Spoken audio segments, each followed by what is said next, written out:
7월 14일 금요일 오늘 묵상하게 될 본문 말씀은 예레미야 4장 19절에서 31절입니다. 오늘 본문 말씀은 여호와의 말씀에 대한 예언자의 탄식을 보여줍니다. 예언자는 정신적으로 고통을 호소하는 것뿐만 아니라 육체적 고통으로 신음합니다. 내 마음속이 아프다는 해산한 고통을 의미하며 예언자의 고통을 가중시킵니다. 그가 이렇게 고통스러워하는 이유는 나팔 소리와 전쟁의 경보를 듣고 있기 때문입니다. 전쟁을 알리는 나팔 소리는 에브라임 전체에 퍼지고 있으며 예루살렘도 피해갈 수 없습니다. 예언자는 이것을 알고 잠잠할 수 없었습니다. 예언자의 고통은 백성이 겪어야 할 고통을 미리 겪은 것이며 전쟁이 다가옴을 알고 있는 자로서 그것을 전해야 할 책임이 예언자에게 있습니다. 이스라엘에게 닥친 상황은 매우 심각합니다. 패망에 패망이 뒤이어 일어나는 모습은 멸망의 소리가 곳곳에서 들려올 것임을 묘사합니다.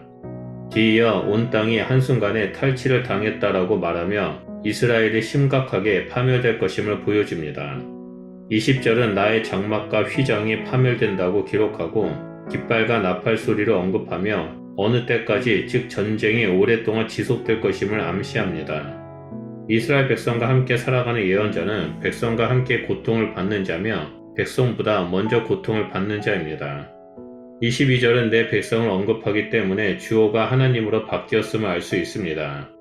본문에서는 내 백성은 나를 알지 못하는 어리석은 자여 라고 말합니다. 이것은 두 문장으로 나눌 수 있습니다.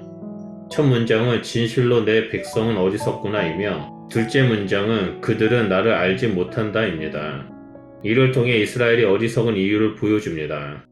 22절은 나를 알지 못한다로 시작하여 선을 행하는 것을 알지 못한다라고 마무리됩니다. 이것은 여호와의 선을 행하는 것을 평행하게 서술하여 여호와를 아는 것의 의미를 선을 행하는 것으로 구체화한 것입니다. 23절 이하는 전쟁으로 인한 땅의 상태를 묘사합니다. 내가 본죽으로 시작하는데 예언자는 여호와의 시선으로 바라본 땅의 모습을 그리고 있습니다. 여기에 나오는 혼돈하고 공허하며는 창세기 1장 2절에 기록된 땅이 혼돈하고 공허하며 라는 기록과 일치합니다. 즉 전쟁으로 인해 이스라엘은 무질서한 상태, 혼돈의 상태로 되돌아가는 것을 말합니다. 게다가 본문은 빛이 없는 상태를 말하는데 이것은 마찬가지로 빛이 있으라라는 하나님의 명령과 연결되어 창조 이전의 상태로 돌아갔음을 이중적으로 서술합니다. 빛이 사라졌다는 언급은 28절에서 하늘이 어두워진 것이며로 사용됩니다.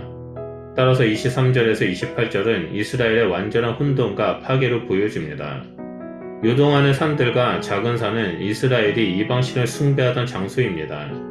이스라엘은 그곳에서 구원을 기대했지만 그들의 행위는 허사일 뿐입니다. 예언자는 그곳이 요동하고 있음을 보여주므로 이방신이 거짓되었음을 확인시켜 줍니다.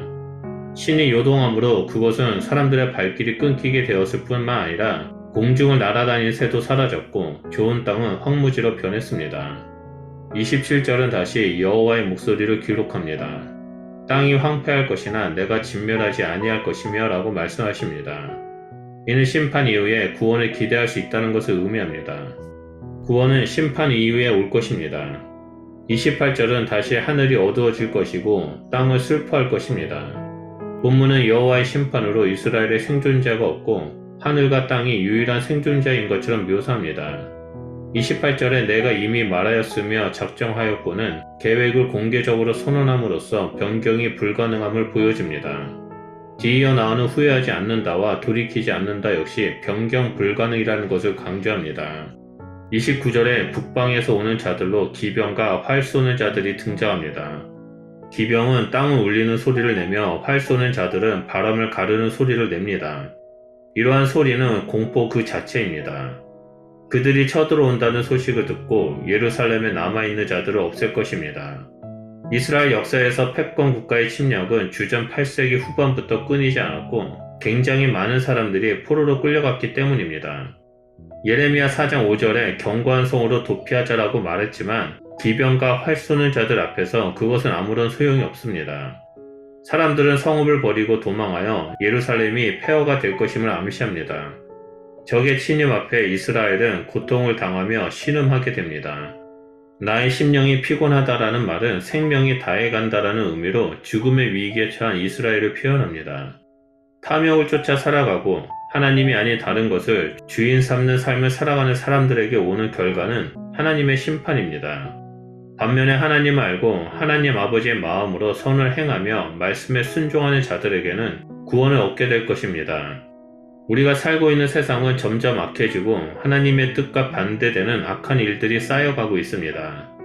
때가 차고 그날이 오게 되면 하나님은 이 땅에서 당신의 백성을 부르시고 악한 자들을 심판하실 것입니다.